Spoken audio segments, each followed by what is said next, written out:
MIT technology review Pakistan के news studio में खुशामदीद। मैं हूं आपका मेजबान GM Shah. News round up का आगाज करते हैं।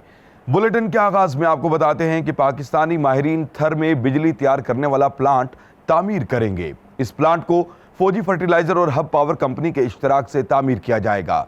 बताया जा रहा है कि यह प्लांट 330 मेगावाट तक कोयले से बिजली पैदा करने के काबिल होगा। उम्मीद की जा रही है कि इस मंसूबे को साल 2019 के इख्तिताम पर मुकम्मल कर लिया जाएगा।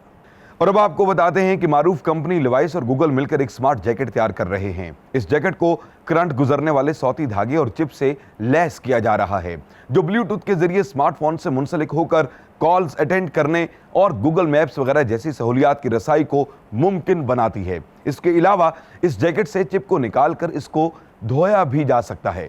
बताया जा रहा है कि इस जैकेट की कीमत 35,000 रुपए के लगभग होगी और इसको रवा साल ही में मुतारिफ करवा दिया जाएगा। और अब बुलेटिन के आखिर में आपको बताते हैं कि मारूफ मोबाइल फोन बनाने वाली कंपनी नोकिया ने लेजेंडरी मोबाइल मॉडल 3310 को नई तब्दीलियों के साथ मार्केट में मुतारिफ करवा दिया है। इस फोन के टॉक टाइम का दुरानिया 22 घंटे है और इसमें 2 मेगापिक्सल कैमरा नस्ब किया गया है, जबकि इसकी स्क्रीन पहले से बड़ी और रंगीन है। इसके अलावा इस फोन को 2G कनेक्टिविटी से लैस किया गया है। इस फोन की कीमत 5,500 रुपए बताई जा रही है।